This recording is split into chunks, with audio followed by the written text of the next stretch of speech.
Hello, before we start this video, I have something that needs to be addressed. As most of you know, Republicans are refusing to fund SNAP benefits as a negotiating tactic to get Democrats to open the government. Republicans want to do this because they want to raise healthcare premiums for millions of Americans. This is done entirely out of greed. Many Americans are completely unaware of the fact that they are on what is known as Obamacare and are about to be met with a great deal of sticker shock when their healthcare costs suddenly rise unexpectedly. So right now, Americans are being held hostage. On one hand, starvation. On the other, death due to lack of healthcare. This is an impossible choice brought about by one party and one party only. Don't get me wrong, I have many issues with the Democrats. I am not going to pretend they are perfect or even good. But to say that this is the fault of anyone but the Republicans is an outright lie, and I will not sit here, look into this camera in my clerical collar, and lie. They are taking food and health care from hardworking Americans, and they are building a ballroom. The choices this administration has made will affect us all. It will lead to rising food costs for everyone, and that means more and more people will go hungry. More babies will go without formula, more elderly people will go without care.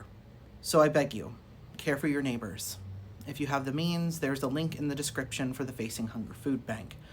Many smaller food banks rely on Facing Hunger to stock their shelves, and right now they cannot meet demand.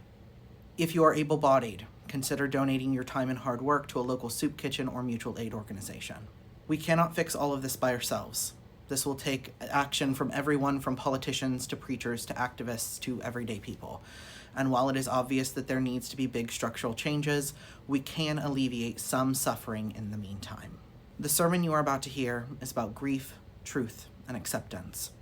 So if you are someone who cannot handle truth, if you are someone who wants to make excuses for why you should be allowed to be selfish and cruel, if you are someone who is more than happy to stay in your bubble and watch AI-generated videos that help you feel settled in your alternate reality, do not waste my time.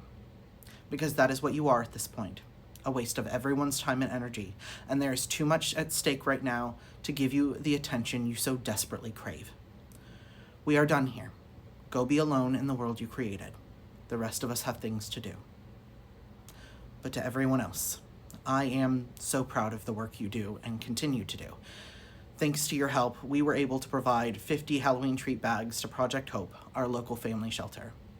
If you would like to help with our next project, Holiday Helpers, which will help us provide filled Christmas stockings to those same children, there are links in the description down below for the wish list for that.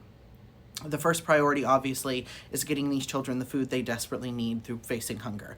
But Holiday Helpers hopes to provide these children with a sense of security and normalcy in a situation that is far from normal. So, remember guys, do your best to help.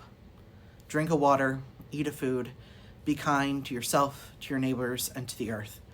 Thank you guys so much for everything you do. I hope you have a wonderful day, and God bless.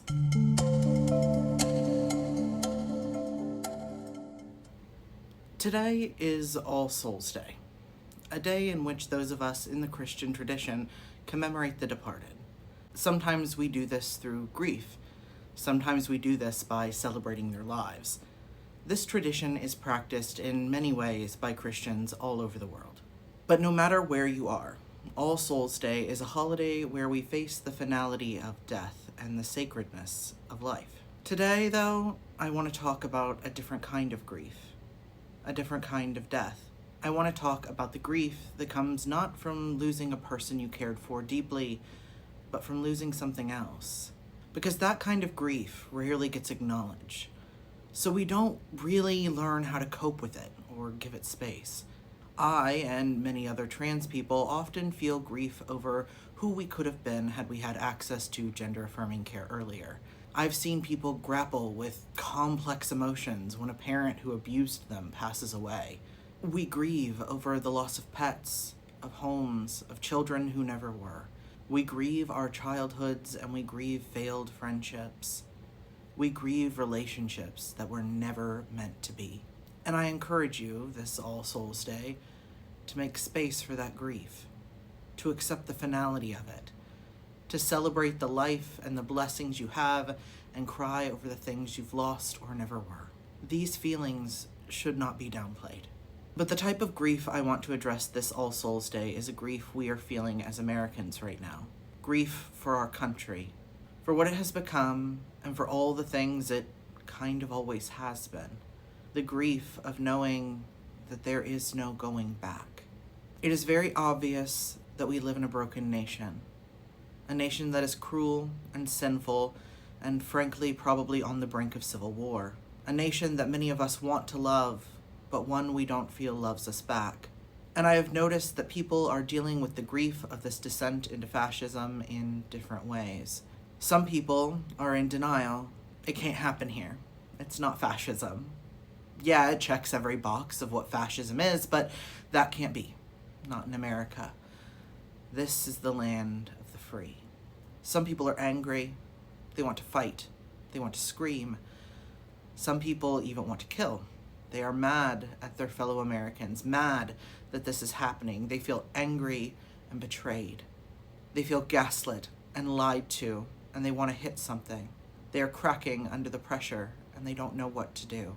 Some people are depressed, hopeless, nihilistic. They'll poke holes in any progress because they think nothing is worth doing. They just want to lay in bed, doom scrolling through their phone, and leaving comments like, "There's nothing we can do. We're cooked." Some people want to bargain. We just need to all sit at a big table and talk it out. It'll be okay. We just need to compromise. We just need to talk to one another, have civil debate. We can go back to having brunch, guys. Won't that be nice? Won't it be nice if we just go back to a better time? But there is no going back. The old world is dead. The America you knew is broken, and it will never be the same again. All we can do now is build something new, build something different, and that can be a beautiful opportunity. But the first step is letting go. It's looking at what this is for what it is. It's looking at the shaky foundation this nation was built upon, a foundation of slavery and genocide, a foundation of labor exploitation, a foundation of people who were simultaneously refugees and colonizers. We must acknowledge what went wrong, all the things that led to this death, but we have to accept that it is a death.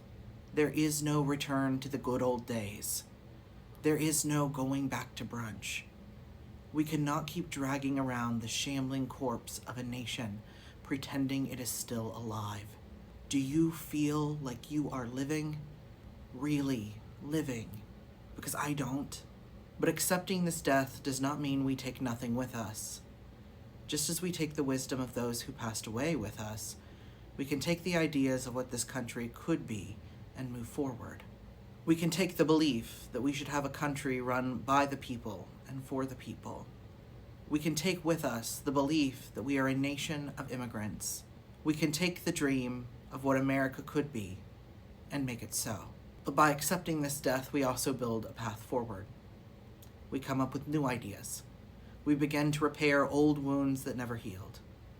We must bury this dead nation so flowers can grow where its body was put to rest. This is an ending, and today is the day we grieve that ending. But if we face this long, dark winter together, we will have a plan come spring. So take some time to cry, to scream, to grieve and to accept, bury the dead, and fight like hell for the living. Amen.